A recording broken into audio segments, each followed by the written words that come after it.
ശാന്താകാരം ഭുജഗശയനം പത്മനാഭം സുരേശം വിശ്വാധാരം ഗഗനസദൃശം മേഘവർണം ശുഭാംഗം ലക്ഷ്മീകാന്തം കമലനയനം യോഗിഹൃദ്ധ്യാനഗമ്യം വന്ദേ വിഷ്ണും ഭവഭയഹരം സർവലോകൈകനാഥം.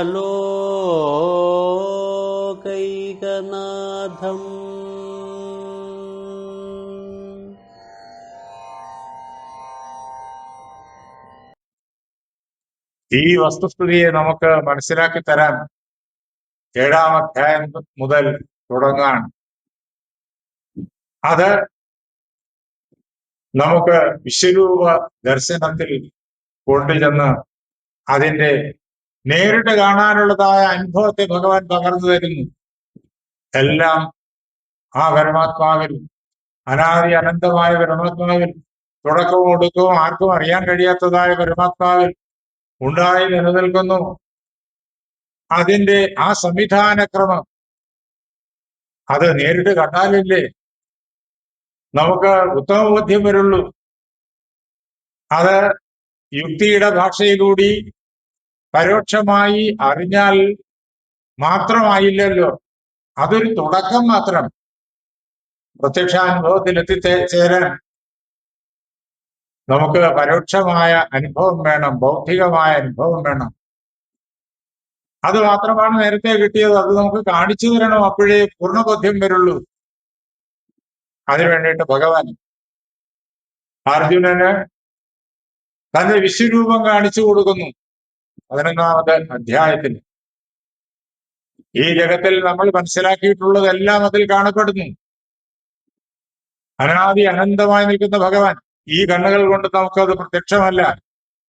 അതിനുകൊണ്ട് ദിവ്യമായ ചക്ഷസ് കൊടുത്തു. അങ്ങനെ ആ ദിവ്യചക്ഷസിന്റെ ബലത്തില് കാണാനുള്ള അവസരം അർജുനന് നൽകി. ബ്രഹ്മാവും വിഷ്ണുവും മഹാദേവനും ദേവന്മാരും യക്ഷന്മാരും കിന്നരന്മാരും പുരുഷന്മാരും വിദ്യാധരന്മാരും സിദ്ധന്മാരും ചരണന്മാരും അപ്സരസുകളും അതേപോലെ തന്നെ രാക്ഷസന്മാരും അതേപോലെ ഈ ലോകത്തിലുള്ള മറ്റെല്ലാ ജീവരാശിയും, നമ്മൾ കണ്ടിട്ടുള്ളതും കണ്ടിട്ടില്ലാത്തതുമായ ജീവരാശിയും ജീവനില്ലാത്ത പദാർത്ഥങ്ങളും നദികളും പർവ്വതങ്ങളും സമുദ്രങ്ങളും ഗോളങ്ങളും നക്ഷത്ര സമൂഹങ്ങളും എല്ലാം ഒന്നായി അവിടെ നിലനിൽക്കുന്നു. അവ സ്പന്ദിച്ചുണരുന്നു, അവ പ്രവർത്തിക്കുന്നു, അവ വിലയം പ്രാപിക്കുന്നു. ഈ അത്ഭുതകരമായ ദൃശ്യം കാണിച്ചു തരികയാണ് പ്രപഞ്ചത്തിന്റെ ഏകത്വം. ഇത് ശ്രീരാമകൃഷ്ണദേവൻ വിവേകാനന്ദന് കാണിച്ചു കൊടുത്ത കഥ നമുക്ക് എല്ലാവർക്കും അറിയാം. അദ്ദേഹം 2-ാമത്തെ ദിവസം വിവേകാനന്ദൻ കാണാൻ വരുമ്പോ അന്ന് നരേന്ദ്രൻ, അദ്ദേഹം പ്രതീക്ഷിക്കാതെ, വിവേകാനന്ദൻ നരേന്ദ്രൻ പ്രതീക്ഷിക്കാതെ അത് രാമകൃഷ്ണദേവൻ നൽകി. എന്നിട്ട് പറഞ്ഞു, ഇനി ഇതിന്റെ താക്കോൽ എന്റെ കയ്യിലിരിക്കും, ഞാൻ നിന്നെ കൊണ്ട് ചെയ്യിക്കാൻ ഉദ്ദേശിക്കുന്ന കാര്യങ്ങൾ പൂർണ്ണമാക്കി കഴിഞ്ഞതിന് ശേഷം മാത്രമേ അത് തരുള്ളൂ. ഇങ്ങനെ പറയുന്നുണ്ട്. വീണ്ടും ചില പ്രത്യേക സന്ദർഭങ്ങളില് അദ്ദേഹം ആ അനുഭവം നരേന്ദ്രന് പകരുന്നുമുണ്ട്. അപ്പോഴേ അത് പൂർണ്ണ ബോധ്യമായി തീരുള്ളൂ. ആദ്യം ഇങ്ങനെ കിട്ടിക്കഴിഞ്ഞപ്പോ നരേന്ദ്രൻ ഭയന്നുപോയി.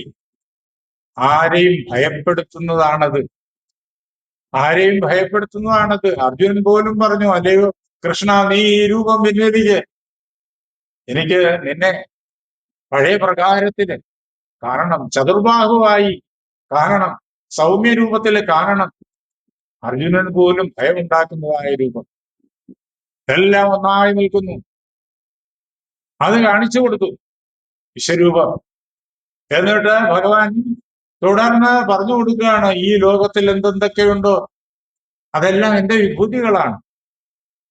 ആ വിഭൂതികളെ പറഞ്ഞു കേൾപ്പിക്കുന്നു. സർവത്ര നിറഞ്ഞു നിൽക്കുന്ന തന്നിൽ ഈ ജീവരാശി എങ്ങനെ ഉണ്ടാകുന്നു, അതിനാസ്പദമായിട്ട് ത്രിഗുണങ്ങളെ പഠിപ്പിക്കുന്നു. അത് നമ്മൾ കണ്ടു ഇന്ന് രാവിലെ 14-ാമത് അധ്യായത്തിലെ ഗുണത്രയ വിഭാഗയോഗം. അവിടെ നമ്മൾ കണ്ടു ഇനി എന്തു വേണം? ഗുണത്രയങ്ങളെ മനസ്സിലാക്കി കഴിഞ്ഞാൽ ഭഗവാനിൽ സ്പന്ദിച്ച് ഉണർന്ന് ഈ ലോകത്തെ, നാം ഉൾപ്പെടെ ഈ ലോകത്തെ ഉണ്ടാക്കി കാണിക്കുന്ന സത്വം, രജസ്, തമസ് എന്നുള്ള ഗുണത്രയങ്ങളുടെ ആ ജ്ഞാനം നേടിക്കഴിഞ്ഞാൽ ഇനി ആ ഗുണത്രയത്തിന്റെ പ്രവർത്തനം മൂലം ഉണ്ടാകുന്നതായ ഈ പ്രപഞ്ചത്തെ ഒന്നായി കണ്ടിട്ട് അതിനെ ഛേദിച്ചു മാറ്റണം. അപ്പോൾ ഈ വിശ്വരൂപത്തിന്, 11-ാം അധ്യായത്തിൽ നമ്മൾ കണ്ട വിശ്വരൂപത്തിന് ആധാരമായിരിക്കുന്ന ആ നിർഗുണ നിരാകാര ബ്രഹ്മം, പരമതത്വം, അത് തെളിഞ്ഞതാണ്. അത് തെളിഞ്ഞു കാണണമെങ്കിൽ ഈ പ്രപഞ്ച രൂപത്തെ നമ്മുടെ ജ്ഞാനം കൊണ്ട് ഛേദിച്ചു മാറ്റണം. അങ്ങനെ ആ അഖണ്ഡ സച്ചിദാനന്ദത്തെ, അവിടെ ഞാനും നീയും ഒന്നുമില്ല, ഈ കാണായ പദാർത്ഥങ്ങളൊന്നുമില്ല, എല്ലാം ലയിച്ചടങ്ങിയിരിക്കുന്നു. ഇതെല്ലാം ആ പരമാത്മാവിൽ, ത്രിഗുണങ്ങൾ പ്രവർത്തിച്ച പരമാത്മാവിന്റെ അനുവാദത്താൽ ത്രിഗുണങ്ങൾ പ്രവർത്തിച്ച് ഉണ്ടാക്കി കാണിക്കുന്ന അനുഭവങ്ങളാണ്, രൂപങ്ങളാണ്. അതിനെ മാറ്റിക്കഴിയുമ്പോഴേക്കും സർവാധാരമായി അഖണ്ഡമായി നിലനിൽക്കുന്ന ആ ആനന്ദം, ആ ജ്ഞാനം, അത് നമുക്ക് താൻ തന്നെയായി, അവിടെ ഞാനെന്ന് പറയുന്നത് ഇപ്പൊ നമ്മൾ അറിയുന്ന പരിമിതമായ ഞാനല്ല, തോന്നുന്നതാകിൽ അഖിലം ഞാനിതെന്ന വഴി തോന്നേണം എന്ന് എഴുത്തച്ഛൻ നമ്മെ കൊണ്ട് പ്രാർത്ഥിപ്പിക്കുന്നത് പോലെ എല്ലാം ഒന്നായി നിൽക്കുന്ന ആ ഒരു ഞാൻ. അവിടെ ആ ഞാനിന് പ്രത്യേകിച്ച് അർത്ഥമൊന്നുമില്ല. കാരണം എല്ലാം ഒന്നായിരിക്കുമ്പോൾ പിന്നെ അവിടെ പ്രത്യേകിച്ചൊരു ഞാൻ വേണ്ട. മറ്റുള്ളതിൽ നിന്നിട്ട് വ്യത്യസ്തമാക്കി എന്നെ കാണിക്കാൻ വേണ്ടിയിട്ട്, അറിയാൻ വേണ്ടിയിട്ടാണ് ഈ ഞാനെന്നുള്ള ചിന്തയും ഞാനെന്നുള്ള പദപ്രയോഗവും ഒക്കെ. അവിടെ ഞാനെന്നുള്ള ആ ചിന്തയ്ക്കോ അതേപോലെ ആ അനുഭവത്തിനോ ആ പദപ്രയോഗത്തിനോ യാതൊരു സാങ്കത്യവുമില്ലാത്ത അഹം ബ്രഹ്മാസ്മി എന്നുള്ള പൂർണ്ണാനുഭവം അത് കൈവരും.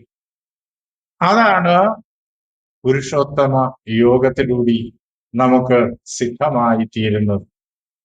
ഇവിടെ നമ്മള് ഗുണത്രയ വിഭാഗയോഗത്തില് ഇക്കാര്യം ഭഗവാൻ തന്നെ, ആ യോഗം പൂർണ്ണമാക്കുന്ന അവസരത്തില് ഭഗവാൻ തന്നെ പറഞ്ഞു വെക്കുന്നത് കേൾക്കും. ഗുണായേതാനതീത്യത്രേൻ ദേഹി ദേഹ സമുദ്ഭവാൻ ജന്മ മൃത്യുജരാ ദുഃഖൈ വിമുക്തോ അമൃതമശ്നുതേ. 20-ാമത്തെ ശ്ലോകമാണ് 14-ാം അധ്യായത്തിൽ. ഈ 3 ഗുണങ്ങളെയും കടന്നിട്ട്, അതാണ് അതിനെ മുറിച്ചു മാറ്റണമെന്ന് ഇവിടെ നമ്മൾ 15-ാം അധ്യായത്തില് വാക്കുകൾ കൊണ്ട് തന്നെ നേരിട്ട് കേൾക്കും.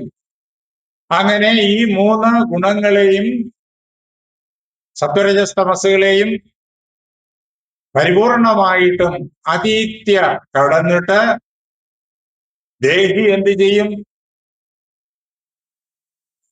ആത്മാവ് എന്ത് ചെയ്യും? ഈ ദേഹത്തിന് മുഴുവൻ ഉൽപ്പത്തി സ്ഥാനമായിരിക്കുന്നു നമ്മുടെ ഈ ദേഹങ്ങൾ, സ്ഥൂല സൂക്ഷ്മ കാരണാദി ദേഹങ്ങൾ, ഈ പ്രപഞ്ചത്തിലെ ജീവനുള്ളതും ജീവനില്ലാത്തതുമായ സർവ്വ പദാർത്ഥങ്ങളുടെയും ദേഹങ്ങൾ, പ്രപഞ്ചം സമ്പൂർണമായിരിക്കുന്ന ആ ദേഹം. അങ്ങനെ ആ ദേഹത്തിന്, പ്രപഞ്ചത്തിനും നമ്മുടെ ഈ ദേഹത്തിനും ഒക്കെ ഉത്പത്തി കാരണമായിരിക്കുന്ന ആ ഏകമായ സത്യവസ്തുവിനെ കാണും ഈ 3 ഗുണങ്ങളെയും കടക്കുമ്പോൾ. അപ്പോ ഏതവസ്ഥയിലെത്തും? ജന്മ മൃത്യു ജരാദുഃഖൈർവിമുക്ത. ജനനം, മരണം, ദുഃഖങ്ങൾ, വാർദ്ധകം, രോഗങ്ങൾ, ക്ലേശം തുടങ്ങിയതായ സകല വിപരീത ഘടകങ്ങളെയും പരിപൂർണമായിട്ടും അകറ്റി അതിൽ നിന്നെല്ലാം വിമുക്തനായി സ്വതന്ത്രനായിട്ട് അമൃതമശ്നുതേ അമൃതത്വത്തെ പ്രാപിക്കും. അതിനുള്ള മാർഗം ഈ ത്രിഗുണങ്ങളെ സമ്പൂർണമായിട്ടും കടക്കുക എന്നുള്ളതാണ്. അങ്ങനെ കടന്ന് അമൃതത്വത്തിൽ എത്തുമ്പോഴോ ഇതാ 26ാമത് ശ്ലോകം നോക്കൂ. മാംചയോ അവ്യഭിചാരേണ ഭക്തിയോഗേന സേവതേ. അല്ലയോ അർജുന, ആരാണോ എന്നെ നിർഗുണ നിരാകാര ബ്രഹ്മമായിരിക്കുന്ന പ്രപഞ്ച ആധാരമായിരിക്കുന്ന എന്നെ ഭക്തിയോഗത്താൽ